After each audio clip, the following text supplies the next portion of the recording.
Welcome back. મોરબીના Alap road ઉપર કોંગ્રેસ દ્વારા વિરોધ પ્રદર્શન કરવામાં આવ્યું છે, જેમાં આસપાસની સોસાયટીના લોકોની સાથે રાખી કોંગ્રેસે વિરોધ કર્યો હતો।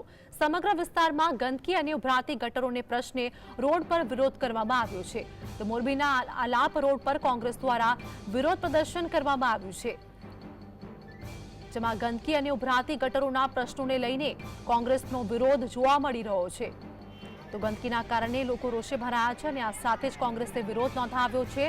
છેલ્લા 6 મહિનાથી સ્થિતિ ખરાબ હોવાના આક્ષેપ પણ લોકો દ્વારા કરવામાં આવી રહ્યા છે અને આ સાથે જ મોરબીના આલાપ રોડ ઉપર કોંગ્રેસ દ્વારા વિરોધ પ્રદર્શન કરવામાં આવ્યું છે। આ વિરોધમાં અનેક લોકો જોડાયા છે। ગંદકી અને ઉભરાતી ગટરોના પ્રશ્નોને લઈને કોંગ્રેસનો વિરોધ જોવા મળી રહ્યો છે। ત્યારે ગંદકી અને ઉભરાતી ગટરોને કારણે લોકોને હાલાકી પડી રહી છે। અનેક લોકોને રોગચાળાનો પણ ભય સતાવી રહ્યો છે। ત્યારે આ જ કારણે છેલ્લા 6 મહિનાથી લોકો હેરાન પરેશાન થઈ રહ્યા છે અને આથી લોકોમાં રોષ જોવા મળી રહ્યો છે।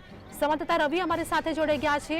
મોરબીના આલાપ રોડ ઉપર લોકો દ્વારા વિરોધ કરવામાં આવી રહ્યો છે, કોંગ્રેસ પણ વિરોધ પ્રદર્શન કરી રહ્યું છે, શું વધુ અપડેટ?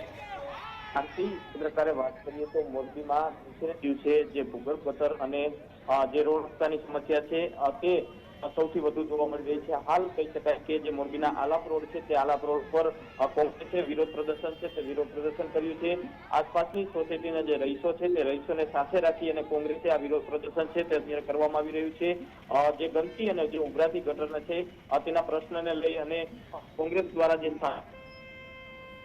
વિરોધ છે તે તો છેલ્લા કહી શકાય કે જે આલાપ રોડ છે તે આલાપ રોડ ઉપર ઉભરાતી ગટરો અને જે ગંદકી છે તેનું સામ્રાજ્ય છે તે જોવા મળી રહ્યું છે અને હાલ કહી શકાય જે નગરપાલિકા છે તે નગરપાલિકા અને જે સત્તાધીશો છે તેના દ્વારા મોરબીની અંદર જે ભૂગર્ભ ગટર અને જે ગંદકીનો પ્રશ્ન છે તેનું નિરાકરણ લાવવામાં ક્યાંક ને ક્યાંક નિષ્ફળ છે તે નિષ્ફળ નીવડી છે। જી આભાર રવિ, માહિતી બદલ।